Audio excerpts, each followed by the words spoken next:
The earth has continued to move in a small corner of Rotorua today as a mud pool, which erupted overnight on Monday, has got even bigger.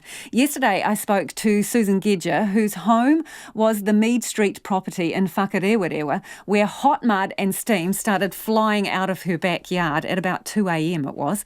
This morning the pool has grown again, and now the double garage is in very real danger of slipping into the mud. Joanna Mackenzie has more. Susan Gedger is philosophical about the new mud pool in her back garden, taking it all in her stride.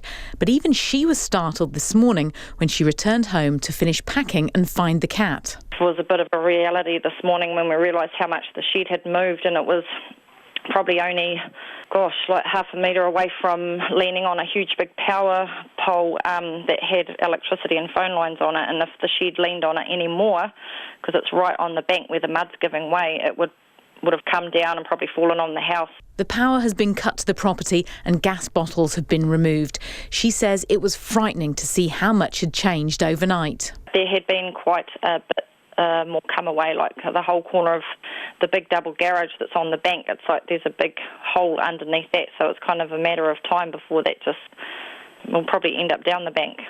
Along with packing the house up in record-breaking speed, Susan also needed to find Kitty the cat. I had to go back this morning and get my cat as well because she'd gone missing. I think she was a bit stressed. So we went back to get her out of there. The fire service has been at the property, flying a drone overhead, trying to get a glimpse of what's inside the pool. GNS volcanologist Brad Scott says it's probably tripled in size since it first formed. The feature's probably something in the order of 8 to 10 metres long and somewhere around 1.5 metres wide. Don't really have a feel for the depth. It's probably in the order of a couple of metres, but there's so much steam and it's not safe to get close to it. Brad Scott says it's very difficult to predict how this geothermal activity is going to play out. He says there are 3 possible scenarios.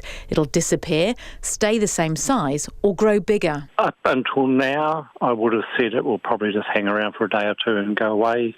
But this is looking more like scenario 2, becoming established as a permanent feature. Safety barriers remain in place, and Rotorua Lakes Council is asking people not to go beyond the fences. Its geothermal inspector, Peter Brownbridge, says the main focus is on safety. Tenants have moved out. There is a power pole on the property. We've had the power disconnected and the line actually cut, so if the power pole falls down, it's not going to drag the neighbourhood into darkness. So really now it is just a matter of sitting back, watching it and see where it goes.